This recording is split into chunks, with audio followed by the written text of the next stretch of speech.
G'day folks, Tassie Flowbike. Today we're going to do an oil and filter change on the CRF. It had its first one after it was run in, and now I've got nearly 4,000 kilometres on it, so just being a little bit careful. I'm going to give it another change. According to the manual, I don't have to do that until 10,000 kilometres. Now, if you read your manual, it tells you that this is a special job that requires special tools. And as best I can tell, the special tool they're referring to is a torque wrench. There's no nuts or anything that you can't undo with standard tools, so I'm going to do my own. So today I'm going to run you through the process of exactly what you have to do the change, and I want to give a thanks out at the moment to Corey's Rides. I watched his video before I decided to do this, and a really good tip: put the bike on the side stand. It drains better that way. It's not meant to be sitting up and vertical, so thanks for that one, Corey. Alright, so we're going to get going. We use a K&N filter. They're an Aussie brand, and I'm also using Penrite oil. The bike needs 1.5 litres of the oil for the change. When you're doing the filter, it's a bit less if you're not changing the filter at the same time. First up, we'll need to remove this sump bolt. The sump bolt is a 12mm socket. After we've removed the sump bolt, we'll need to remove the oil filter cover. There's 4 bolts to do that. They're 8mm bolts. Once they're undone, the cover comes off. Be a bit careful as you're taking it off. There is a spring in behind it, which you don't want to lose. There's nothing worse than getting halfway through the job and realising you don't have one of the things you need. Now in this instance, I needed a little funnel to make it easier to put the oil in. Well, I found this bit of plastic laying around. Had 2 sides like that. Here's what I did to the other side.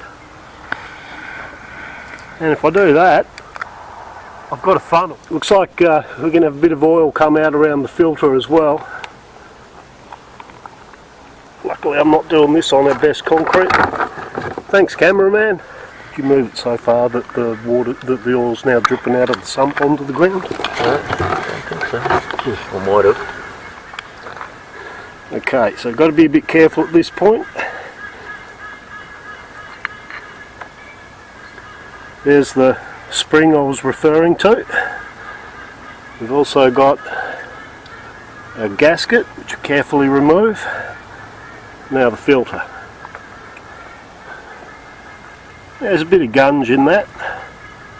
Doesn't look too bad, but it's always good to change. You'll notice with your filter there's 2 very different looking sides. This one with the rubber seal goes inwards to the bike, so looking at the bike from here, this filter's going to slot in like that. So when you look at this cap as well, you'll notice this part up here which sits up higher. It has the small grooves in it. If we go down now and look at this, you'll also see there's the slotted piece here. So these bits need to match up with that slotted piece, and that shows you the direction that your cap will go back on. Make sure we get the spring seated in there properly. All good. You'll need to make sure you've got your gasket lined up properly so that all of the bolt holes are there, and that again these gaps fit in through the gasket. So we'll take that down. We get the filter with the rubber bit in, seat that. It's sitting nicely. And next,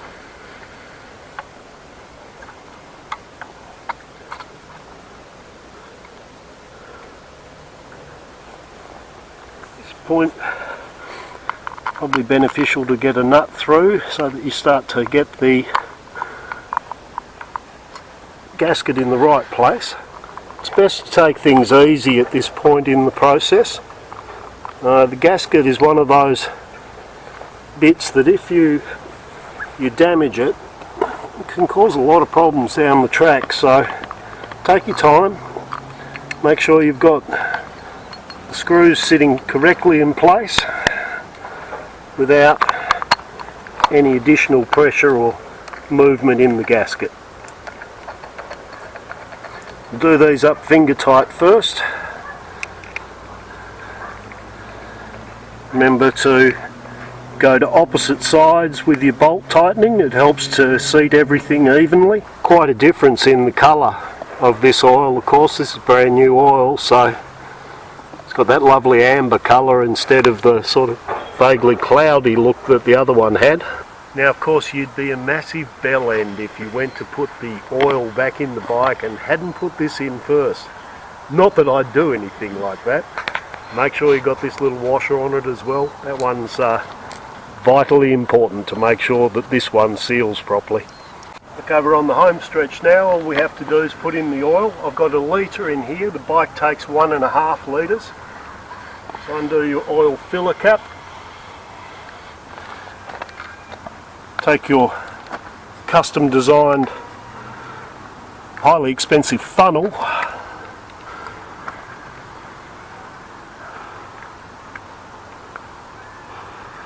which drains pretty slow, but hey, it does the job. Alright, so there you go, as the party and the celebration starts in the background. Yep, we're finished with the oil change. It's an easy job, easy for the home mechanic. Stay upright, Taz.